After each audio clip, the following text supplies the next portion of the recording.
Thank you. Also, just as a warning, NASA only has so many job titles. My degree is in physics and quantum computing. I just happen to be an aerospace engineer. So, anyway, I'm going to be talking about a specific style of quantum optimization algorithms and our application of that to some satellite scheduling problems for wildfire response. And you can see a whole bunch of collaborators here. Could not have done this without their help on this. So let's get into this. Also, archive number if any of you are interested in the actual work that we did here. So, wildfire monitoring is a big problem for NASA these days. They're becoming increasingly dangerous, and we need more and more accurate data on them. Our group has done work on quantum interface for both the scheduling of the satellites and for the analysis of the imagery that those satellites produce. For this talk, I'm going to be talking about the scheduling task, not the image analysis task, but I am happy to talk about that other one during the break if you're interested.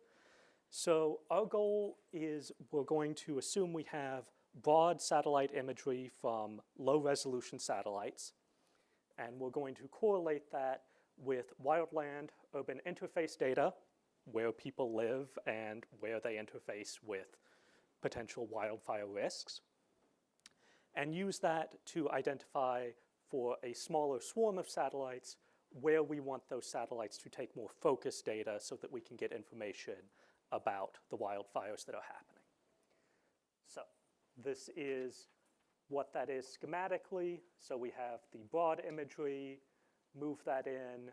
We're going to care about things like orbital mechanics, where the satellites are, how quickly they can move their cameras, all of that kind of information. At least in theory, we're going to care about that. For this talk, I'm mostly going to abstract that away and focus on the task of scheduling that swarm of satellites to image what we want. So, in my mind, like I said, I'm not really an aerospace engineer, so all of this comes down to be a constrained optimization problem in the end, which is something that we have been attempting to use quantum computers for a very long time. So let's see what we can do. And in general, our group, we identify potential NASA problems and then try and see whether we can get a quantum speed up or not. Often, a no-go result is as valuable to NASA as a go result here. So before I move into the actual quantum algorithm, I want to talk a little bit about the classical algorithms that we might consider for these problems. A classical greedy algorithm, at each step, you're going to pick the optimal choice and reduce down the size of your problem one step at a time. So for instance, in the change-making problem, you take the biggest coin possible, add as many of that as you can, move on to the next biggest coin, the next biggest coin, and the next biggest coin. The change-making problem, at least with US currency, the greedy algorithm is optimal. And in many cases, these kind of greedy algorithms, we can get exact analytic results, or at least bounds for how well they do. This may not be the optimal choice of algorithm, but it's at least one that we can analyze in many settings. And this also can lead to a lot of decision trees, branch and bound methods. This is the start of a whole branch of optimization. So for quantum algorithms, and apologies that my slides got a little messed up here, I am going to be mostly talking about QAOA here, the quantum approximate optimization algorithm. This, for those of you not familiar with this, you can think of this as a quantum black box that gives you a good approximation of your optimization problem. For those of you who want a little bit more information, this is an algorithm based off of Hamiltonians, where you have two different Hamiltonians. One is a simple driver. Oh God, that did get messed up. And one is a problem Hamiltonian. And then you create some ansatz that this had some products, but yeah.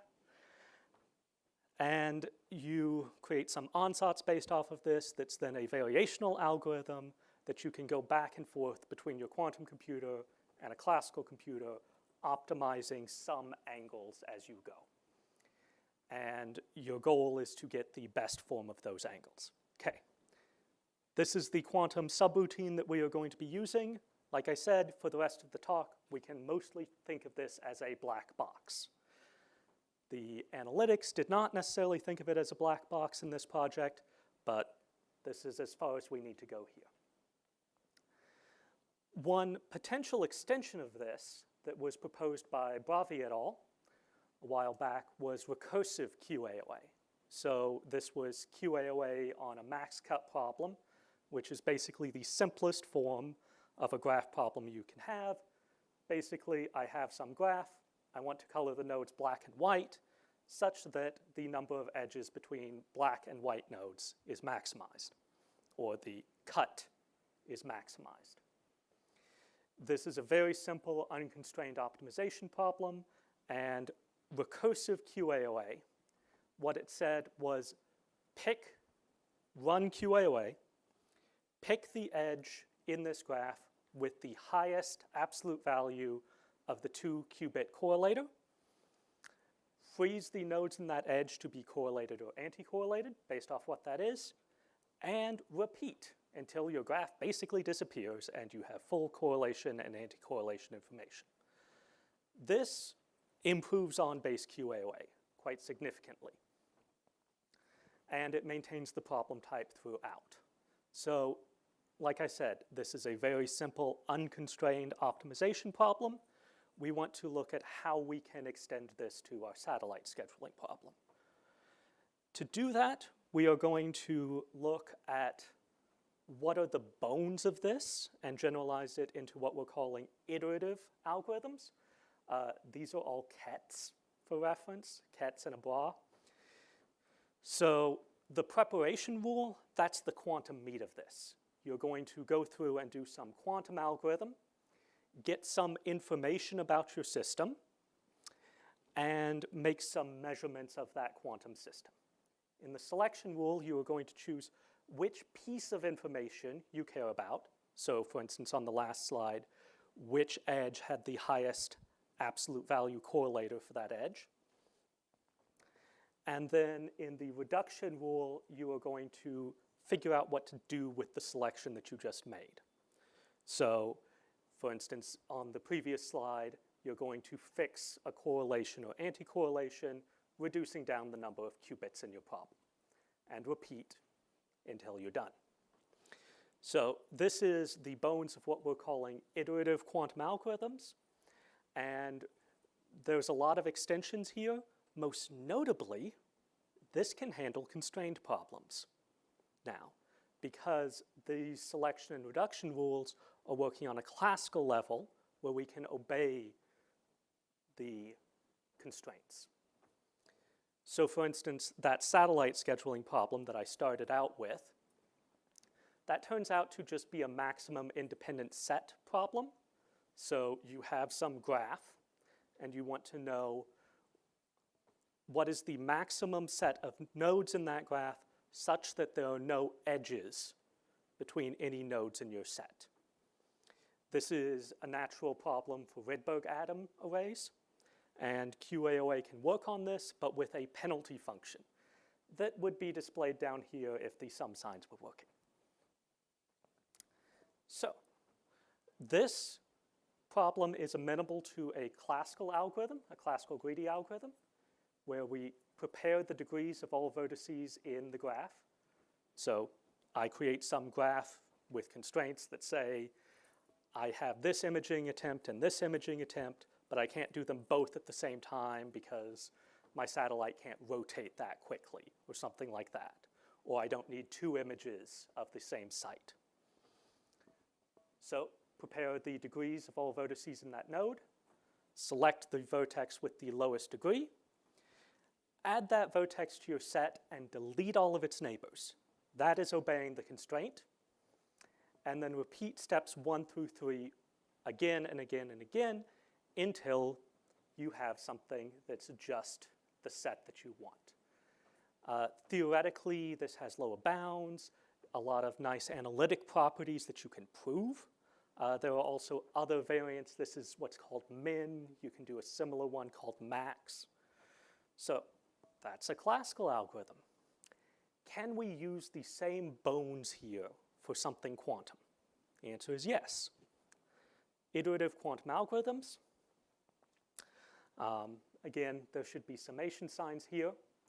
So what we're calling min-q is the exact same as the algorithm I just stated, except for these italicized portions.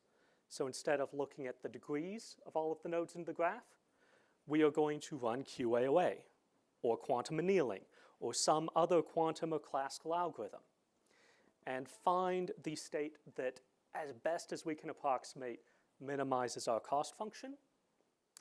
So then we select the vertex in there with the highest expectation value.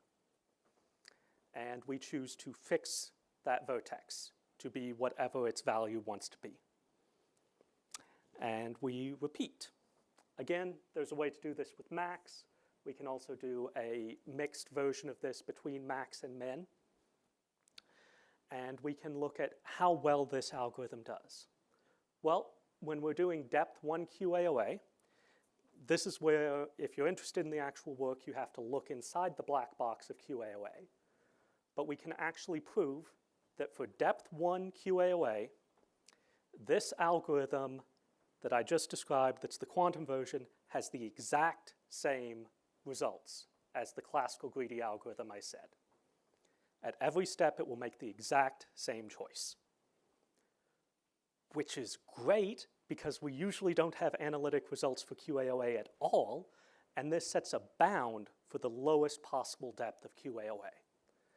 And we don't have results that say this is necessarily the lower bound for higher depths, but in practice, you just get better and better, and our numerics show that you get better and better as you go up in depth. So we're not too concerned about that.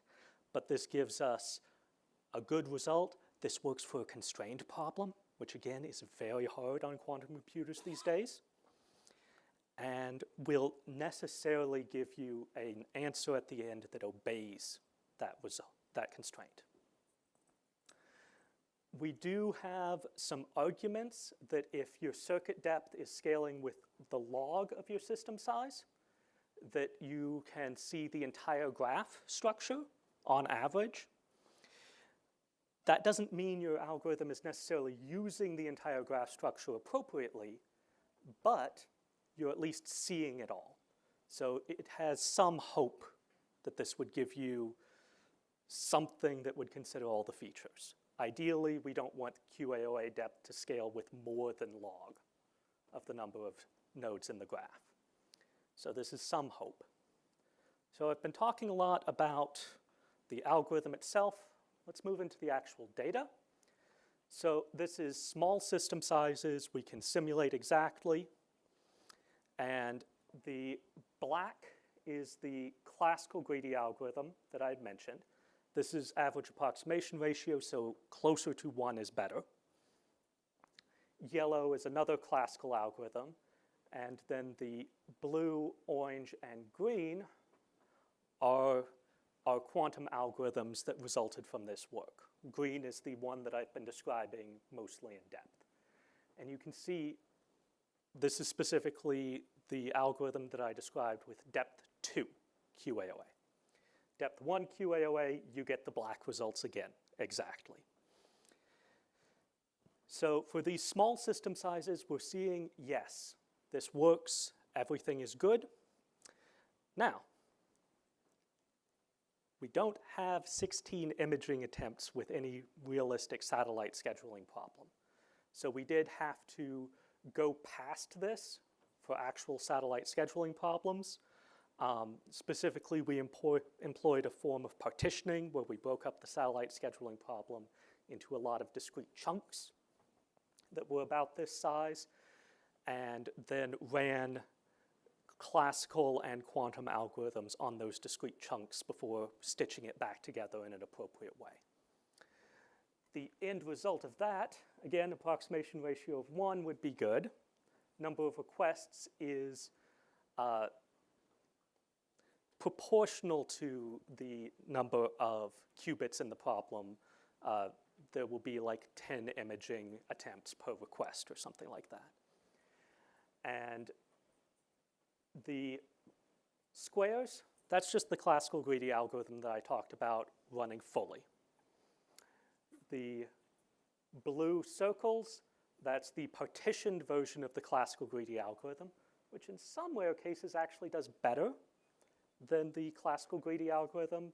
And then yellow and green are partitioned versions of our quantum algorithm.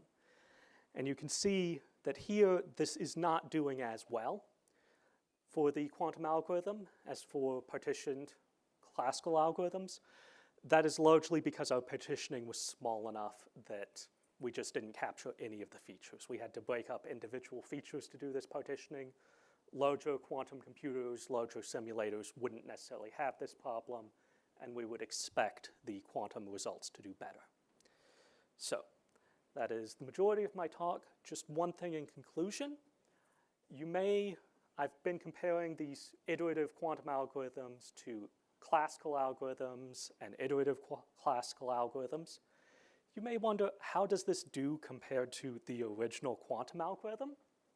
Well, remember back here, everything, approximation ratios around 98%, something like that, rather high. Well, if I had looked at QAOA or quantum annealing in normal length scales, normal system sizes, circuit depths, they're way down here. So these iterative techniques are really improving the quantum algorithms, and really the analytic results I showed did depend on the quantum algorithm inside the black box. So not the entire result here is due to the classical algorithm that we're employing on top of that, but there is no reason as quantum computer scientists that we can't employ what's already in classical algorithms to improve what we have. So I think there might be time for one or two questions, but this is the end of my talk.